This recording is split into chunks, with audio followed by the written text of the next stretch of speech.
Steve and Jill here. Hi. Welcome to the Land Academy Show, entertaining land investment talk. I'm Steve and Jack Butala. And I'm Jill DeWit, broadcasting from sunny Southern California. Today we have member extraordinaire, Travis Jenkins from, I think, Dallas, Travis? Houston. Okay. Travis is and has been our number one O2O, offers to owners user, and has taken the Land Academy program, in my opinion, to places that Jill and I have taken it and really has used it how Jill and I intended it for it to be used at like an institutional business level since the beginning. So Travis, most of the questions that I have for you today center around that exact concept. Like, you know, and welcome, by the way. Yeah. Thank you. So we had the good fortune to have a little bit of a pre-show discussion, but you know, when you joined Land Academy, did you intend to use it like as a super user and send out the level of mail that you're sending out? And did you intend for this to be this successful for you? I hope so. You know, I saw the potential of the business. And so I've been studying business models for several years, and I used to teach business. And so I'm going to give you a very indirect answer. So the goal was yes. So from a business standpoint, there's a value triangle, and I saw that this is one of the few business models where you can fulfill all three sides of a value triangle, which is quick, fast, and cheap. Love it. Most times you can either do it quick. I said quick and fast. So quality, fast, and cheap. That's actually what it is. So you can either do it fast with quality, and it's not going to be cheap, right, or any of those other two sides. And so when you can fulfill all three of those sides, it puts you in a different stratosphere as far as a business is concerned. I own a construction company. And so we sold value. So we didn't sell to the cheap, home improvement remodeling. We sold to the quality-minded people, which meant we were not cheap, right? And so we always fulfilled those two parts of that triangle. And so that precluded us from slowing down during tough economic times because people with money still was doing remodeling. Right. We're still doing remodeling. And so it's just a way of looking at a business model. And so I saw that early on. I had also systemized my business to where I didn't have to work in it. And so it may sound like I'm brilliant and I come up with that on my own. You don't sound brilliant. Don't worry. Thank you for that. But I have to tell you that these ideas and these discoveries come from losing everything. Yeah. I had built a very successful business, and then I lost somebody in my family, and it took a very dramatic turn to where I wasn't able to be present in the business the way I should. And we were doing 7 figures a month. And so that business wouldn't operate or couldn't operate the way that it needed to operate without me being present. Ultimately, I tried to get it back on track, couldn't. Lost everything. And so went from being affluent, self-made, and I started out with nothing. So, I made it on my own the first time. And so I thought it was the end of the world for me. And it was for a brief period of time. But my discovery or my real growth came when I made it back. And then I had clarity that success in business is actually a very flawed process. Yep. It's, if you're not making mistakes, you're not trying hard enough, right? And so on a deeper level, I knew that. But so my real business acumen came when I had to make it. It took me 15 years to reach a level of affluence. After I lost it, I built it back in 15 months. And it's not because I'm special, it's because of a mentality and also the people that I surrounded myself with. I still had those connections. I still had the people that were willing to follow me for over a decade. And so I built on those things. And so I give you that background to say I've had my rear handed to me, and that's where my skills came from. My high level of assessing of what's going on, of tracking, of KPIs, of all of those other things. And then I started mentoring.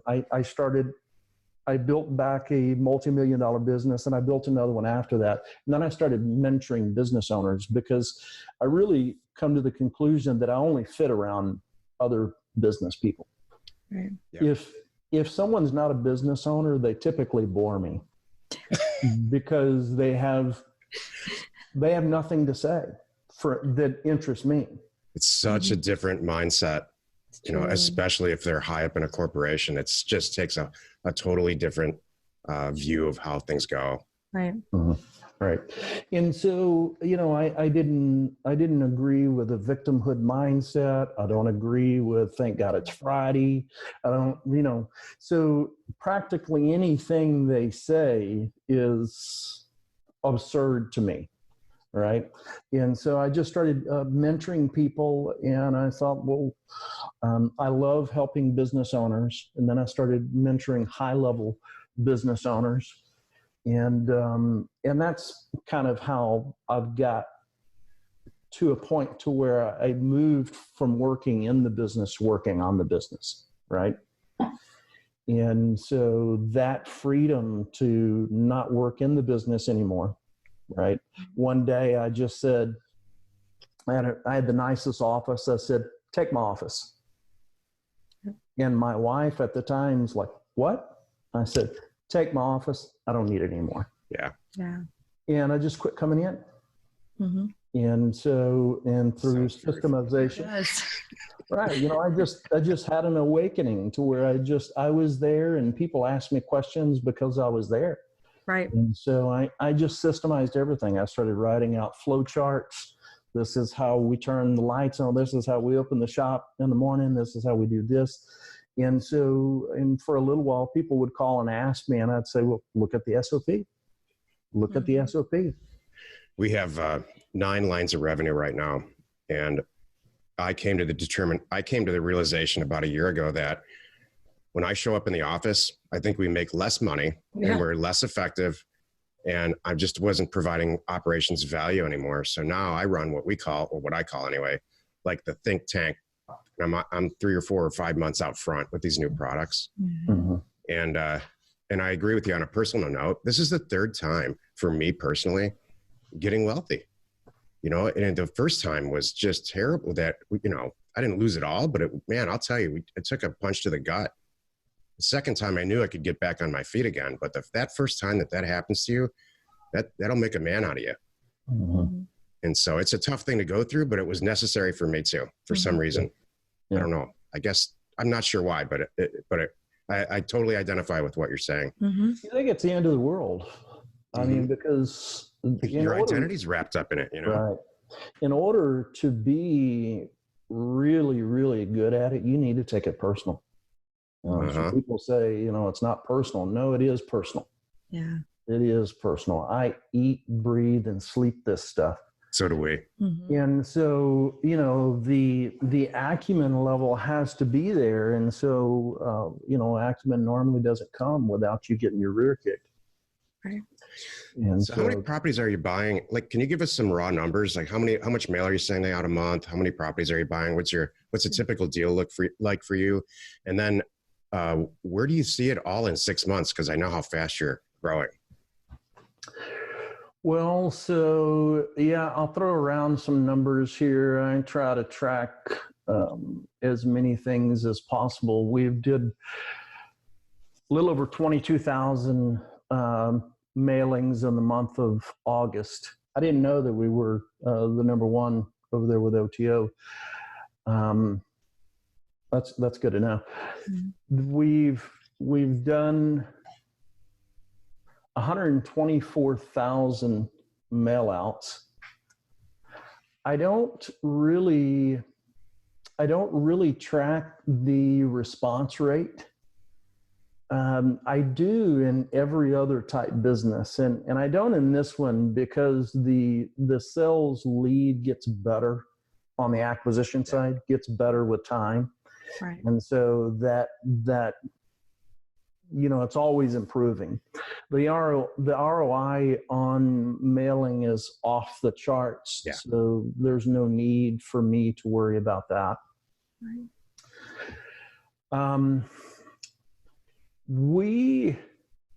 The last 6 months has been us just trying to get out of our own way. Mm-hmm. It's trying to set up staff members, SOPs, best practices. We moved from Trello to Airtable, lost major things fell through the cracks, deals, all kinds of stuff. And so it's like driving 100 miles an hour with your hair on fire. Yep. And it's a lot of fun. It's very stressful, and it's scary at times, in a good way.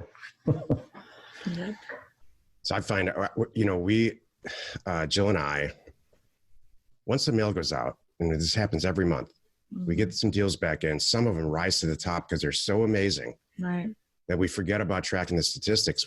This happened on Friday. It's Monday now, but we got this property in, mm-hmm. and the woman didn't know she owned the property adjacent to it. Right. And so Jill tacked on another couple grand on the acquisition price because she rolls that way. Yeah. And we've created $350,000 of value this month so far, and it's like the 26th. Mm-hmm. So I stopped tracking the success rate after that happens also. Well, because and Travis knows it's because I still get calls from 2005. You can't track that. Yeah. They just found the letter and they're so happy. Mm-hmm. Yeah. I find myself, I've joined, there's a call that that I show up on sometimes, and I find it's an advanced call, and sometimes I'm geeking out on stuff that everybody already knows there, but I can't help but wonder if everybody understands how profound this lead generation source is, to generate, I started Google when Google was brand new. We had pretty much perfected radio and TV and tracking conversions mm-hmm. through unique phone numbers and stuff. And so I have a lineage. I've been in business for 28 years. And so, I was in business way before the internet. And so the amount of time and effort that goes into generating this amount of leads on other platforms is off the charts, and most people don't realize it. Right. I used to spend $130,000 a month on radio and TV alone. Wow. And so we dominated in the home improvement industry. I spend a fraction of that on these leads, literally a fraction.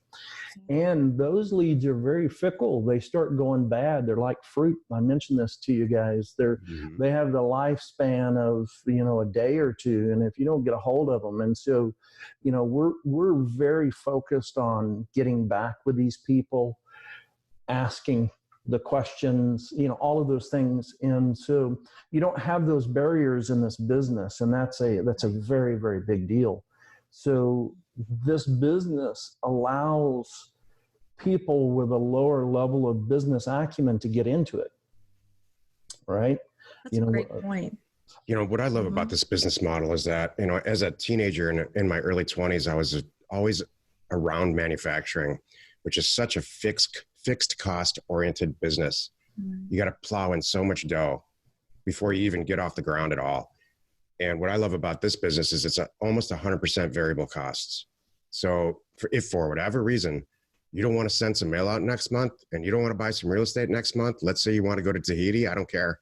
Whatever your reasons are, I can't think of a reason why you wouldn't do it, but you can turn it on and off. And there's, you can do this out of your back bedroom really effectively. And it sounds kind of weird when you say it, but you have complete and total control over how much money you make and it's predictable and consistent. So I don't want to sound like a commercial, but if there was a better business, I would buy it. Yeah. I would be involved. I second that, now. So the decades it took me to set up a business that runs without me, a couple of decades, right? So this business, there's 4 stages of competence, and I had to be in the 4th stage of competence of business within that industry and within business before I could let a business run without me or work remote. This business model, you can be in the early stages of competence, stage 3, and work remote or collapse the overhead down. There's just so many movable things with this business model that a lot of people don't understand. And so the 4 stages is unconsciously incompetent, which means you don't know what you don't know. Right.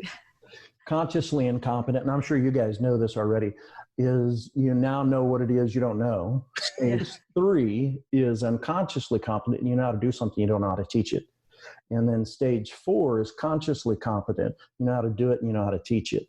Yeah. And so you don't need to be able to teach this business model to other people to start prospering and start making the type of money that it took me 8 years to make off of my business.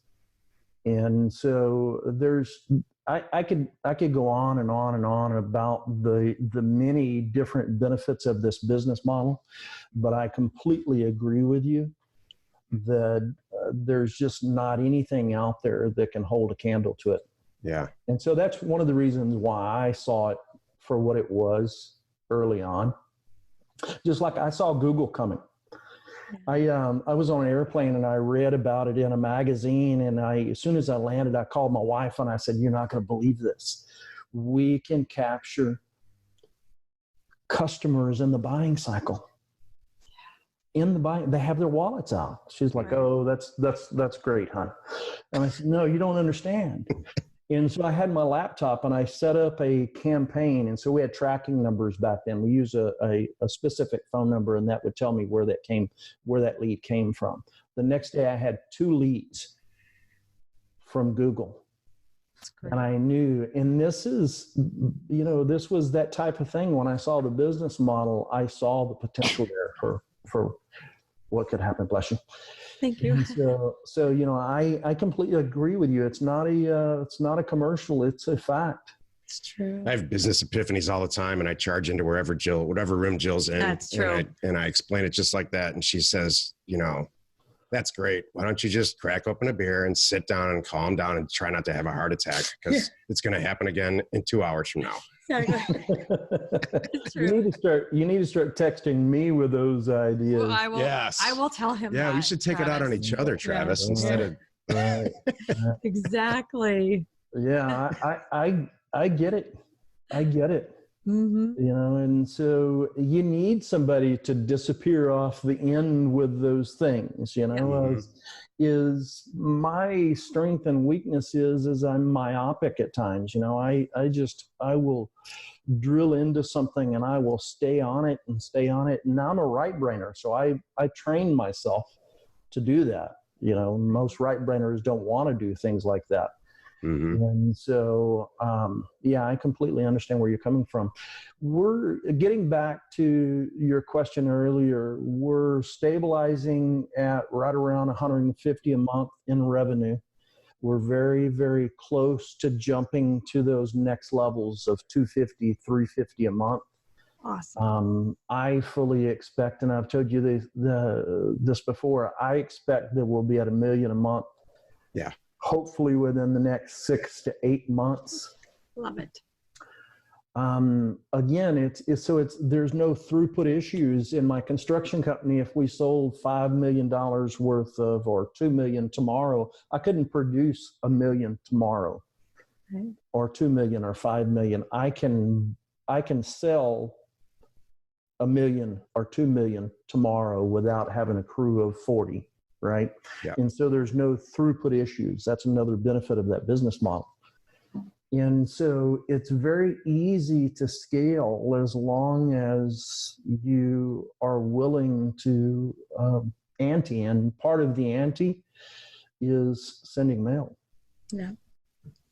Our biggest challenge from day one to yesterday, our biggest challenge is staffing. Totally. Do you share that concept? Or what's your biggest challenge, let's say? It depends. It depends on what you mean by staffing. We've got some really good people. Finding everybody's remote. Oh. And so we really like that when you hire people remote, it makes it easier to find the best of the best. Oh. Because most people want to work from home. And so I don't care if what you're doing, as long as you're effective with your time. Mm-hmm. It allows us to go into different areas. It's just, it just opened things up for us whenever you hire remote. And I've done that across other businesses. And so that's kind of where I've gotten that awareness from. I'm going to take that as a piece of advice, actually. Mm-hmm. I just wrote it down. Yeah. We have some of our best people are remote, but they started in the office with us. So right. Maybe we'll try that on this next round. Too. Exactly. We need to hire like 5 people right now. That's exactly what I'm going to spend my day on after this. Yep. We're very, very candid, very blunt up front. I'll say, listen, This is a great opportunity. We're willing to put you in a position to where you make good money, you have freedom, all of these other things, but we're going to hold you accountable. Yep. And time theft might as well be stealing something from my house. Right? Yep. Steal time, you steal money. We don't deal with thieves and misrepresenting something. So we lay those things out we're very candid about that during the interview process. Yes. People that are concerned about that flinch during the interview process. Yeah. And that's our litmus test. We get them out right then. So we just had a transaction coordinator that I was that way. I was very upfront and honest with her about it. I don't think she took me seriously. And at week 3, she very nicely said, I can't keep up with you guys. She couldn't take it. And she resigned on her. And it was all good terms. It was very sweet. She just said, I didn't know you guys were serious. I'm like, yeah, that's how we roll. And it just the volume, she wasn't really ready for it. Yeah. So, and it worked out fine. So, but I'm with you. I really, even like with all of our members, we do that too. We want to let them know up front that, hey, if you're afraid of a spreadsheet, if you can't answer the phone, there's all kinds of little things that you need to be ready for. I want you to know what you're getting into. Yep. Mm-hmm. Is there a personality type, Travis, that you look for when you hire? From like a Colby standpoint? Yeah. No, I used to do the personality test. And so I'm really leaning more towards almost all the staff members are women because they're much better at multitasking. Just had this conversation this weekend. All the best people I've ever had, and even now, yeah. women. You're welcome. I know. I know that's not very PC. I couldn't give you what about PC anyways. Right. Yeah. So, the fact is women are just, they can set the ego aside. Our prospects would rather hear a female voice, in my opinion. They're just a better team member for what we're doing here. Yes. And so, I almost hired a guy for some analytical stuff, just coding and other things. But pretty much, I just also finding someone that needs a job rather than wants a job is critical to me. I've people that say they're high paced and they want a job tend to flake whenever they're pressed on. Yeah. Right. Whereas if they need to show up and they have that drive, and so those are the things that we're looking for. The interview is a full contact. We're either going to scare you by talking to you, or they're going to be excited, right? And so part of where my construction business went so far awry is we become this gigantic commercial entity that doesn't say what it thinks, and everything is, meant to be fluffy and doesn't hurt people's feelings. When you're very candid about your passion, your integrity, your business model, all of those other things, it either attracts them or repels them. Right. And so I've just, that was a big lesson for me is, I quit doing what got me there and started doing what I thought needed to be done rather than being more candid and just forthcoming about the whole thing. We do an interview with a member just about every week, and it's not often that I actually take notes and learn. Yeah. So that's what I've been doing this whole time. Cool. And we're going to change our hiring practices because of this. Yeah. So when you say problems with staff, what does that mean? Investing time with them only for them to flake a little bit later? No, quite candidly, on my personal end, they, for whatever reason, and we're allowing this, it's not them, they feed us a bunch of lines about what they're capable of, and then we find out after it's a little bit late that they're just not capable of or interested at all in what they actually said they can do. Mm-hmm. They just wanted to get a job. Mm-hmm. And so now we've got this whole thing where there's a trial period and all of that, because undoing and doing W-2, it's just there's a lot of stuff to it. So, I really like this scare tactic thing. You're either going to be intrigued by how hard we come at you, or you're right. You're absolutely right. Or it's going to scare the hell out of you. Mm-hmm. So I'm going to try that. And I like it. It's kind of the way my father was, is, he'll bump into you. And it took me years to figure this out. He'll bump into you just to kind of check your temperature and see who's in there, Mm-hmm. And so you can see when it's a hell yes for somebody, and you can see when it's a hell no for them. And that's okay too, Mm-hmm. So using this as a specific example with this last transaction coordinator, she was wasn't afraid of anything up front. No, she wasn't. I'm still trying to figure out where we went wrong there. I think that she was really good at learning one system at a time, not 6 at a time. Mm-hmm. And that's where it went, and needing to go that fast. I'm mistaken. I believe, and I've done this my whole life for some reason. I just believe that real estate transactions should be you're born with it. It's like drinking a glass of water.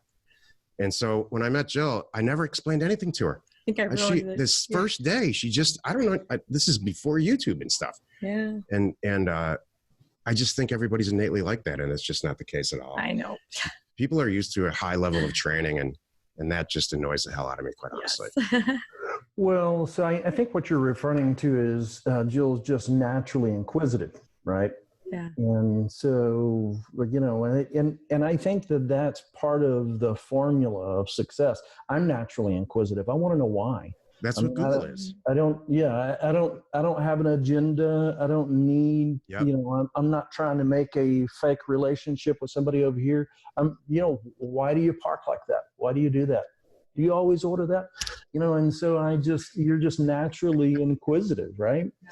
And so I think that's a great trait for somebody that's going to be successful, is they have a desire to understand. And so my whole professional career is one big research session. That's all I really actually do for a living, is research and implement. Well, and so, you're the left brainer of the group, Jill's the right, right? And so you'll find that any business person, that if they haven't found their counterbalance, they had to learn to develop that other side, because you're started out mostly one side or the other. Right. And so for me, I'm a natural right brainer. And so early on, I thought other salesmen were half-heartedly trying when they couldn't sell as much volume as me. Right. And I took personal offense to it, because, I'm like, why are you only selling 50,000 a month? What's wrong with you? Exactly. Shouldn't be that hard. No, this is right. And so even me and two of my other guys three of us could outsell 21 reps. And it's just the Pareto principle, 80-20, right? It's the 80-20. And so those guys wanted to be salesmen. They're not naturally salesmen. Right. And so there was a competence issue. There was a confidence. There was a whole lot of other things going on with that. Right. Could you teach a sales course today? If someone said, hey, sure, here's a microphone, stand up in front of this room, and could you do a whole sales course for like 2 hours? People have been asking me to do that too, like even books and things. That's one of the things that comes up. Heck yeah. That's great. Well, somebody that naturally has the talent, once you're taught, once you're taught tactics, you can become lethal, right? And so once I learned closes, once I learned tiebacks, using their own words against them, all of those things, you're not going to convince somebody to do something that they don't want to do. Exactly. But you can close them using their own words. That's what Jill does. Right. I know this because I'm married to her. Right. So she'll circle back to something you said 3 days ago. Now, you said yourself that you were tired of XYZ, right? Exactly. I took care of it for you. Jill came home yesterday. It was Sunday. Uh-oh. Here we go. She showed me, she went to a jewelry store with her girlfriend. She showed me a picture on her phone of a ring. And she said, what do you think of this ring? Well, then what did I do this morning? I woke up and I said, don't buy me anything, by the way. I don't need any more rings. He was already going, where's the store? What do I do? And I'm like, no, I really was just. That's what I'm going to go do later. So no, I'm just showing it to you. I don't need any more rings. If that's not he's on the path sales at its most perfect moment. I didn't even know. I wasn't really trying to. I was just like, yes, you were. Fine, but I don't need it. Absolutely, you were. Well, I don't need Let's just call a spade now. So what happens is once you learn persuasion, the art of persuasion, once you become so good at it, it just becomes part of your DNA. It's subconscious. Totally. I don't even think it's totally subconscious. You don't know it. Yeah. Yeah. And so that's just the way, you're born with the natural gifts, but once you learn those other tactics and strategies, so that our sales person is Dana. And so I would listen to her. And so after the calls, I would critique her. And so people would call in and counter. And she would not get an agreement from them. Most people want to be in alignment with their own integrity. So we may be asking $30,000 for a piece of property. And so they would say, give you $25,000. So she'd come to me and say, would you accept $25,000? And I said, nope. And we didn't sell the property. And then I said, now next time, negotiate with him. And so same scenario, we're selling it for 30. He says 25. Now phrase it like this.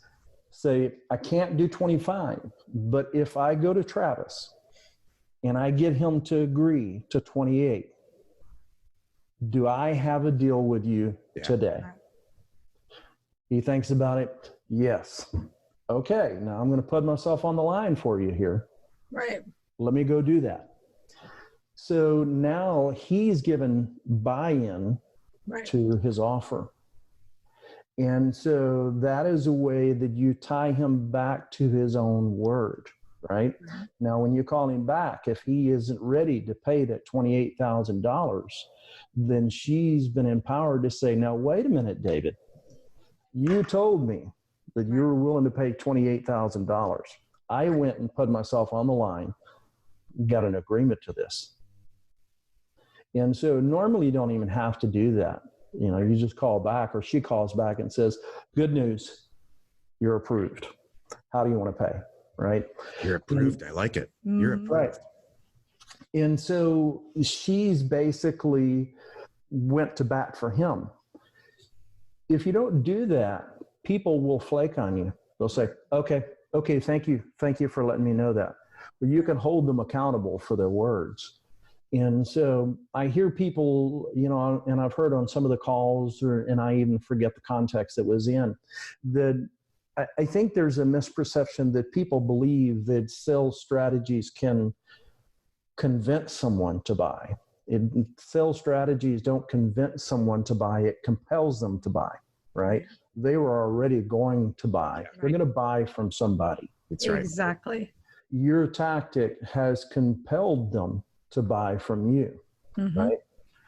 And so that's just one of the many pieces of the puzzle of sales, of business, of, you know, all of the things that we're kind of talking about here. Exactly. There's no place that is more true than actually our Land Academy and House Academy membership, because everybody finds us, you know, they're already looking for some solution, and they're usually business owners like you, other business owners. They're looking for a better product to buy and sell. And with that has greater efficiency and less fixed costs and all that. And we just, you know, my whole business model for Land Academy and House Academy itself is just to provide so much free information that you have to do it, you know? And so there's no real, I guess that's the way it just sells itself. I hate to say that because it sounds like a weird sentence, but it really does. Yeah. Or if it doesn't make sense to you, then that's fine. Right. But if it does, it does. And you're a perfect example. You're exactly the type of person that we want in our group. Right. Exactly. This is one of the reasons I wanted to have the interview with you.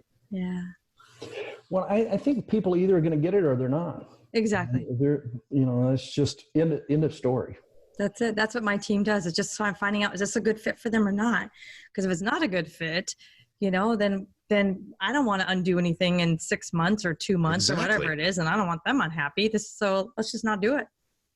And that's why you know, we just got to properly, even with your hiring, whatever you're doing, you know, even selling a property, you know, we tell people, you got to properly convey what the property really is. Even when you're selling a property, you know this. Yeah. You don't want them calling you in 90 days going, hey, there's no trees. I saw trees in the photos. There are no trees. You don't want that. We give a 30-day money-back guarantee. I love it. We kind of an underwritten We don't advertise it, but we do. I mean, people come back years later and say, you know, we just didn't use it. And we'll buy it back for a certain price. Well, for me, all I'm trying to do is just eliminate any friction from the buying process. You know, some of the older folks are really worried, you know, this is online, I'm sending my payment, all of that other stuff. So listen, 30-day money-back guarantee. Yep. You know, we wait 30 days before we convey the property to them, obviously, or we give them the opportunity. Listen, if you want to waive your 30 days, you want to waive your 30-day money-back guarantee, then we'll go ahead and convey it to you right now. Here, sign this document, and we'll sign it over to you immediately. That's good. So, as a percentage, which one do they choose? 50-50. Wow. That's really interesting. I like that idea. I hadn't thought about that. Me too. That's a really good idea. We have most people that reserve the 30-day money-back guarantee are people from out of state. Yeah. And so they're moving to Texas. It just eliminates that barrier for them in buying the property. We've had one person take us up on it, and he just went to another property of ours. Right. Yeah, Jill does that all the time. Swap out. That's great. Mm-hmm. Yeah, and so just, eliminating those things like that. I think as far as the trying to bring people into your organization, the good ones are going to get drawn to you, and just don't sweat the rest. Exactly. That's it. Exactly. Our membership retention rate is unbelievable. There's just no other way to describe it. I think we offboard maybe 1 or 2 people a month max. Usually it's 0. It's funny too. And we've had, I just watched it happen this month too, but people that sometimes life happens and they end up they kind of take a break from us, but then they come back. It's so amazing and awesome to see members coming back, because whatever was going on, they solved it, or now they're committed. I've had so many calls of people that said, I didn't take it seriously, and now I'm going to, and I'm in. We always ask them too why they're leaving, and it's always life. It's not like it doesn't work, or I just can't put the time into that I need to right now. Yeah, it's life in the way. Mm-hmm. But this business model is the lubricant of life. It is. That's what I think. Come on. It is. You have to. Some people that can't get that though. They have to. It's insane. Mm-hmm. Now, granted, I have a construction business that runs without me, but this business, I'm working in this business on a regular basis until we get it to the level that, and I enjoy the business, so I don't mind working in it, but I've done it. We travel all over the place. There is any place we want to travel to, we're looking at land as a business expense. Yeah, exactly. That's all we do. As far as Uncle Sam is concerned, I was looking at land on the beach in Puerto Rico. In a beautiful home. You name it. Totally. We're looking at land everywhere, and Uncle Sam is proud of me. He's funding all of it. Yep. Yeah, they help us out too that way. Yep. Right. And so it's backwards. I think what everybody doing this should do is cut the crap, quit making excuses, and take imperfect action. Exactly. That's perfect. All of this waiting for what's the right answer for this? How many am I going to get if I do this? Take some action. Right. Learn. That's what's wrong with school is learning is not memorization. Wisdom is the distillation of knowledge. So you got to apply it. You have to apply it. When you apply it, wisdom comes out of that. I shared, and again, this was something too basic for the advanced people, but it's a micro and a macro thing, is the Amir model. Implement, measure, evaluate, adjust, and repeat. Implement, measure, evaluate, adjust, and repeat. And so that's part of my DNA. I don't look at that acronym on a daily basis, but that's how we do things.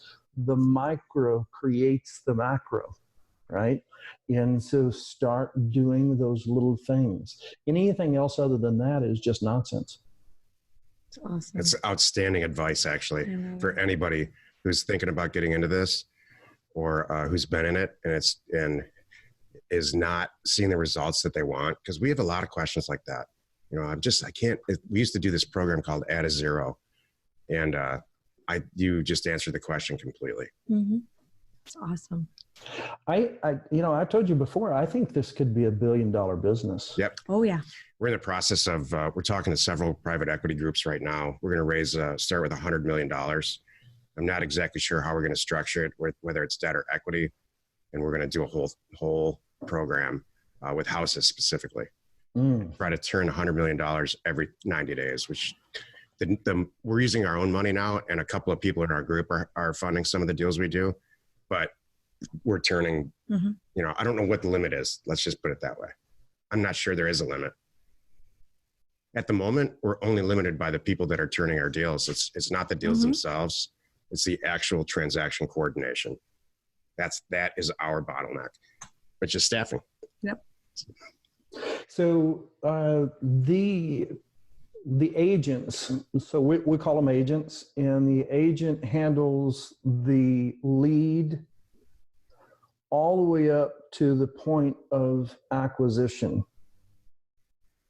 And so we have 3 people doing that right now, and we're building it in a modular way so that we can drop more and more people in. Excellent. We had to put a title person in that all they did every day was call and babysit and coddle the title, deals in title. Right. And so where does your agent, or what do you guys call them? Transaction coordinator. Okay. Where do they start and stop in the entire process for you guys? The transaction coordinator actually does the mail merge. They start that far from the beginning. And we're doing this in a modular way too, so that the actual transaction coordinator that we have now will hire the next one and train them. Mm-hmm. But they do the mail. I choose the counties, and I choose, like, let's say the acreage, and I set the price. But outside of that, they take it from there, all the way to the point where the property is acquired, and I approve the acquisition price at the end. Usually, it's what's on the purchase agreement. We're very, very close to it, and then we're out. All of our staff members take it from there, and they're held accountable to sell the property within 90 days, which I think is actually a lot of time. But this is both for houses and for land. So, right. What do you think about that model? Like, what do you think about that, Travis? Well, so I do something similar. I have a blown up map over here to the left of me of the counties, and so I spent a lot of time cogitating on where I'm going to go next. Even though I'm a right brainer, I love numbers. I have a natural tendency for numbers, and so I've been good at it. So I've created a spreadsheet where I've kind of dialed in all of the counties, 100 people per acre, or per square mile, and all these things. So I do just like you. I target the counties. I do the mailers. I do the pricing. I do all of those things. Our agents handle everything up to the even gathering is there utilities on the property. They gather all of that information, and then we have a team that promotes it that's completely separate, because that's a whole nother thing. We do too. We separate it too. And so it's really funny. Our business models are, I know you don't teach those aspects of things because it can get so complicated, right? Depending on how fast, you want to scale this. It's simple if it's just you and, your spouse. But, but my model is very, very close to yours. Right. I'm hoping that me and you can put our heads together and start doing some of the commercial acquisitions, because I'm going to need to get my average dollar value turn up considerably to start hitting the numbers that I want to hit. Yep. That's our answer with houses. That's why we started House Academy, because especially in California, you can buy properties. We're buying properties at about $700,000 or $800,000 and selling them for just shy of $1 million, trying to turn $100,000 profit on each wholesale transaction. And that's without improving the property in any way. And I mean, like, not even paint, and it's working. So that's my answer to get to $1 billion, to place that 100 million and just continually add to it. Well, I don't know if this is the right setting for it, but what would keep you from applying that thinking to commercial? Because that's where the big dollars come in per acre. I'm totally open to that. I'll tell you what, I cut my teeth on commercial real estate back in the early 90s. And as a transaction, Getting a commercial real estate property acquired successfully, there's so much stuff involved, so that hasn't been something we've focused on, but it's not anything that you couldn't overcome. But it takes, to buy an office building or an apartment building, it takes a good 60 to 90 days if there's a lender involved. If there's not, that's different. And then the other thing is that, and you know this more than most, that decision to sell a piece of property from a landowner or a homeowner, our most successful deals are people that, thank God you called. Right. I need to get this done and out of my life. Right. And I don't think Class A apartment building owners are really looking at it that way. So I haven't tested it completely, but I'll tell you, we used to buy and sell long-term care facilities, nursing homes and assisted living buildings.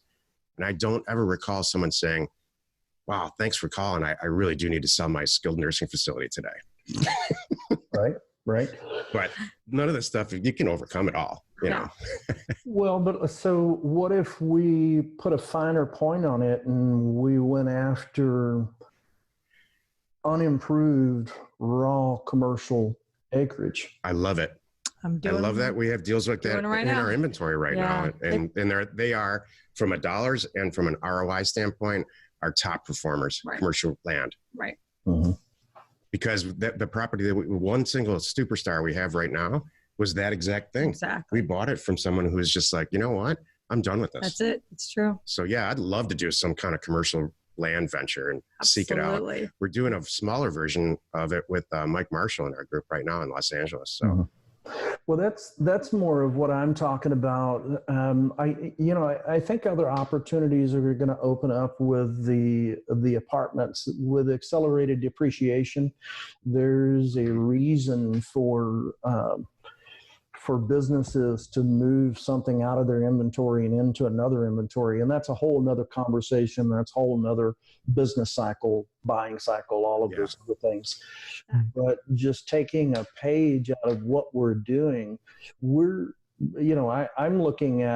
look at commercial stuff now that it falls into the same category as what you're talking about. Oh my God, we're $200,000 behind on taxes on this property. This is a godsend.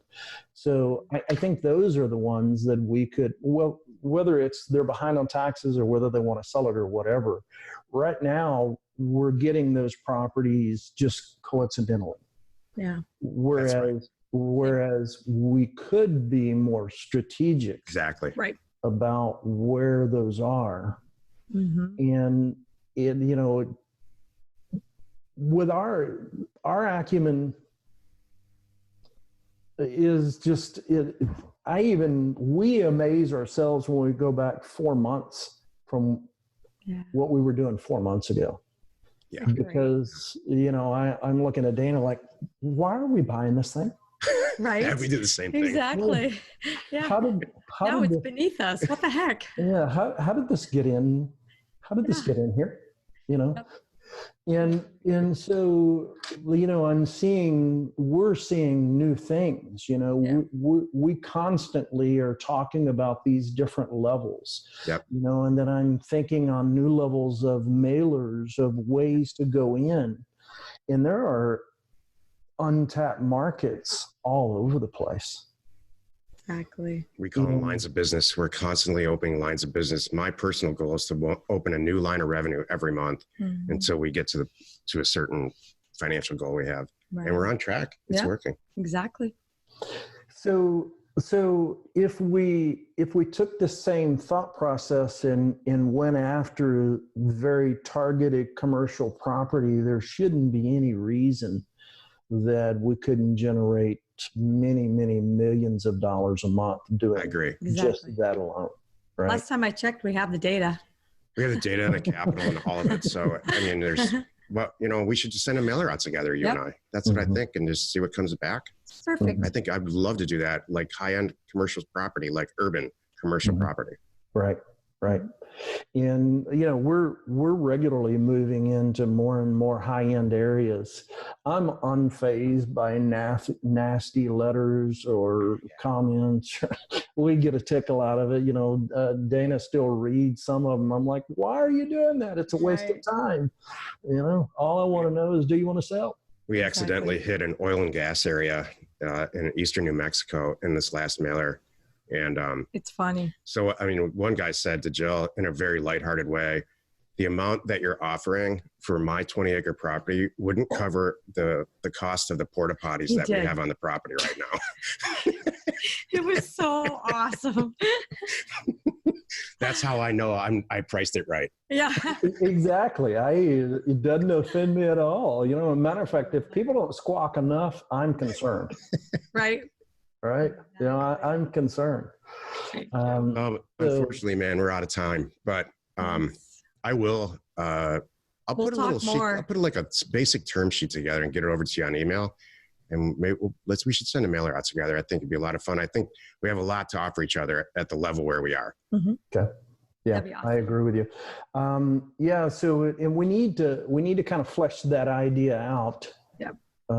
So that, you know, because I'm going to have to invest in, some staff members that can be dedicated to those types of things. You know, I don't know if we're still rolling. Are we having a side conversation, or did you want to? Not yet. I got to end it here. Okay, go ahead. And then we'll talk. Yeah. Okay. All right. We know your time's valuable. Thanks for spending some of it with us today anyway. Join us next time for another interesting episode.